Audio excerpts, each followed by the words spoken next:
¿Experimentamos el horror de ser cortados o el honor de ser podados? Ustedes recordarán que en una ocasión Jesús maldijo una higuera por no haber dado fruto y esta en un día se secó. Pero también podemos traer a la memoria aquella otra planta de que Jesús intercedió para que le dieran un año para abonarla y regarla para dar fruto. Eso quiere decir que Dios también trabaja en periodos de tiempo, trabajando en nosotros, podándonos para que llevemos fruto. Normalmente la vida entre los 3 y 4 años está muy joven y la suelen podar para darle forma y vaya dando sus primeros frutos. Luego viene otra poda para que dé más fruto. Y aquí nosotros lo encontramos. Somos podados para llevar fruto, para llevar más fruto y al final mucho fruto. Entonces ese fruto a veces como que parece que nos lo quitaron. El fruto de un trabajo, el fruto de un empleo, el fruto de un emprendimiento, el fruto de un ministerio. Pero no debemos dar por perdido aquello que tan solo fue podado, aunque esa poda ocasiona tal dolor en nuestro corazón que nuestra inteligencia emocional debería alinearse a la fe en la palabra que ya nos había anticipado que nos iba a pasar. Entonces nosotros tenemos que anticipar por la fe aquello que Él prometió a las personas que hemos sido podados no una, sino muchas veces. Por lo tanto, hay pérdidas que no recuperamos, pero no toda pérdida se debe dar como no recuperable, sino además de ser recuperable, puede ser aumentada. O aumentable, si queremos decirlo. Así que vivamos el honor de la poda. Santiago capítulo 1, verso 2. Hermanos míos, tened por sumo gozo cuando os halléis en diversas, ¿qué dice ahí? Pruebas. ¿Qué es una poda sino una prueba para la vid? Cuando se poda se está probando y se está ayudando a esa planta para que dé más fruto. Una poda no es sino la expresión del labrador que aún confía que esa vid va a dar fruto, que esa rama va a producir más. Cuando nos hallemos en diversas pruebas lo tenemos que tener como algo de sumo gozo, no solo gozo, sumo gozo, sabiendo que, ojo, lo que nos trae ese sumo gozo es lo que sabemos. El pueblo perece por falta de ¿qué? Conocimiento. Sabiendo que la prueba de vuestra fe produce paciencia, fe y paciencia. Mas tenga la paciencia su obra completa para que seáis perfectos y cabales sin que os falte cosa alguna. Fruto. Qué buenísimo está esto. Cuando en la universidad se nos sometían o se nos someten en algunos casos a los exámenes que se le llama privados o exámenes finales de los finales, tú tienes que haber calificado para llegar ahí. No te van a llamar a un tipo de examen así si no has cerrado pensum, es decir, si no has terminado todas las materias con éxito. Pero someternos a esa prueba es sumamente estresante. En mi caso, en mi tiempo, cuando me sometieron a esa prueba, pues uno lo mira como, wow, ¿qué vendrá en ese examen? Es de un día entero, de 2 días enteros, de 3 días enteros, dependiendo cómo lo haga cada universidad. Estudia uno de no dormir, tiene que repasar todo el conocimiento de todos los 5 o 4 años de la carrera que hayas estudiado, ¿verdad? Para someterse a una prueba final cuando ya le pasaron a uno todas las pruebas todos los años. No lo logro entender, pero así es o así era. Y yo me recuerdo, ¿verdad? Que para pasar ese examen incluso estuve leyendo un libro de la presencia del Espíritu Santo buenísimo y la pasé así como en onda bajo la presencia del Espíritu Santo, ¿verdad? Y me fue muy bien, pero ¿qué es esa prueba sino el honor que se le otorga a una persona por haber finalizado bien sus estudios? Cuando Dios nos prueba, deberíamos verlo como un honor.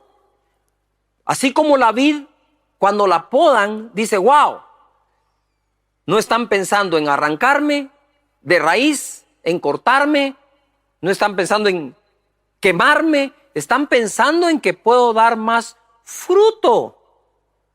Eso es una manera, o eso es lo que sabemos ahora de las pruebas, que también se pueden interpretar como podas. ¿Qué es lo que ocurre verdaderamente? Que nos están podando para que llevemos más fruto. Quiero contarles un par de historias de gente que claramente fue podada en las Escrituras, o en las historias de las Escrituras. Job capítulo 42, verso 10. Pongan mucha atención porque esto se pone buenísimo. Y quitó Jehová la aflicción de Job cuando él hubo orado por sus amigos, y aumentó al doble todas las cosas que habían sido de Job. Si tan solo nosotros le creyéramos a Dios de que existe una poda en lugar de andar culpando a medio mundo.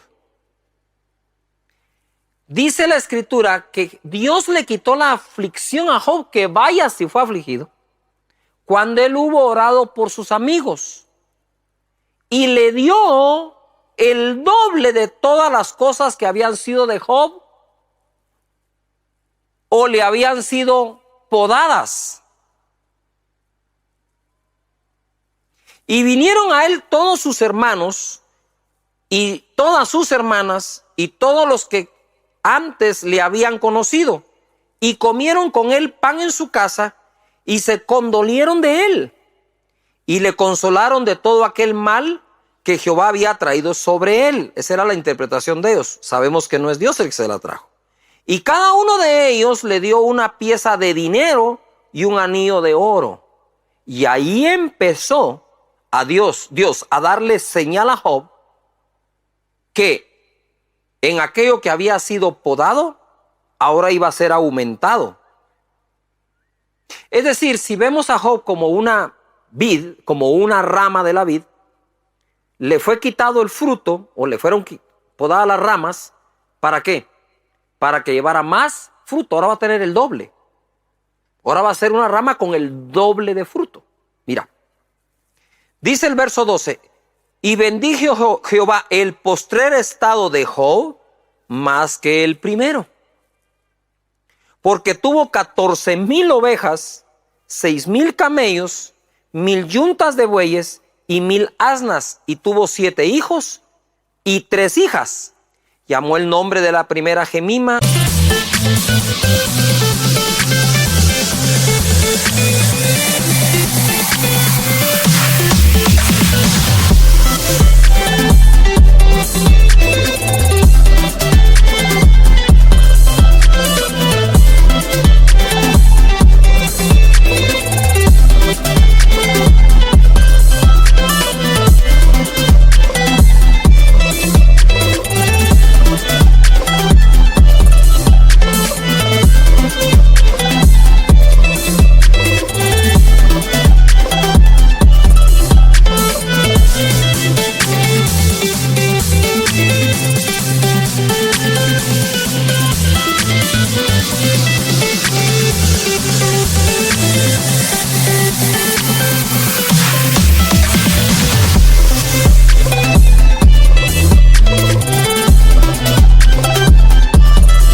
El de la segunda Sesia y el de la tercera Kerem Apuk. Y no había mujeres tan hermosas como las hijas de Job en toda la tierra, y les dio su padre herencia entre sus hermanos. Después de esto vivió Job 140 años y vio a sus hijos y a los hijos de sus hijos hasta la 4ª generación, y murió Job viejo y lleno de días. Por Dios santo. ¡Qué historia! Date cuenta. Y bendijo Dios el postrer estado de Job más que el primero. ¿Qué le pasó a Job? De pronto llegan sus sirvientes con noticias, que han muerto sus hijos, que se quemó la hacienda, el ganado. Se quedó sin nada, solo con la mujer. Algunos me han dicho, pastor, mire, ¿y por qué no empezó con la mujer? Y la verdad es que tienen razón, porque la mujer fue la que le dijo a Job, ¿por qué no maldices a tu Dios y te mueres de una vez? Le está echando a Job la culpa de todas las pérdidas. Y usted sabe que a veces sucede así. Fallece un hijo y es casi irremediable o inevitable que la pareja se divorcie. Emocionalmente cuesta mucho manejarlo. ¿Qué es lo que quiero decir acá? Usando el ejemplo de Job y lo que dijo Santiago, que tengamos por sumo gozo cuando estemos en diversas pruebas, porque la prueba de nuestra fe produce paciencia y con fe y paciencia se heredan las promesas, no solo con fe. ¿De dónde sale la paciencia? De probar la fe. Cuando nuestra fe ha sido probada, el fruto es la paciencia. Y el fruto de esas dos es la promesa cumplida. Por lo tanto, dice la Escritura, sabiendo que, dijo Santiago, y aquí ahora lo aplicamos a Job. ¿Qué es lo que ocurre con Job? ¿Verdad? Después de que pierde todo y sigue adelante, está siendo podado, él hizo una cosa.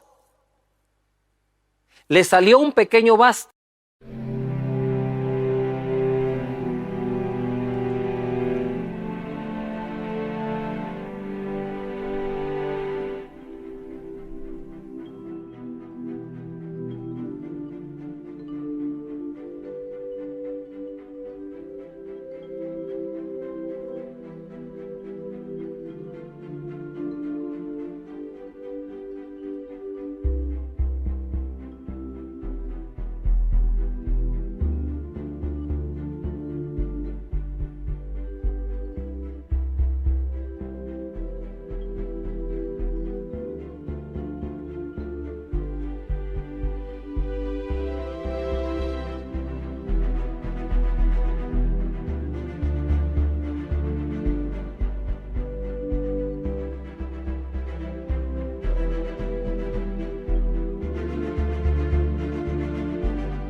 Un pequeño retoño.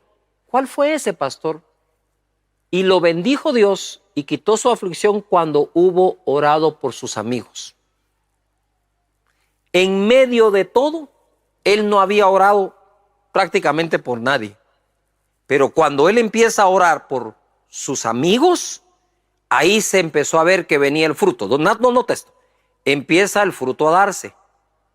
Entonces viene Dios y le da la primera bendición por ese fruto. Llegan unos amigos y los que lo conocían y lo bendijeron con pocas cosas, y ahí empieza la restitución de Job, o ahora viene de regreso la bendición por empezar a dar fruto. Pero dio mucho más fruto. Dice que puso a las hijas entre sus herederos, y normalmente en aquel entonces solo heredaban los hombres, no las mujeres. Algo en el corazón de Job cambió con aquella poda, y ahora tenía el doble de todo, y fue enriquecido en manera extrema, de tal manera que cuando él muere lleno de días, es decir, de bendición. Murió ya viejo, le dio 140 años más, vio a hijos, a los hijos de los hijos, hasta la cuarta generación.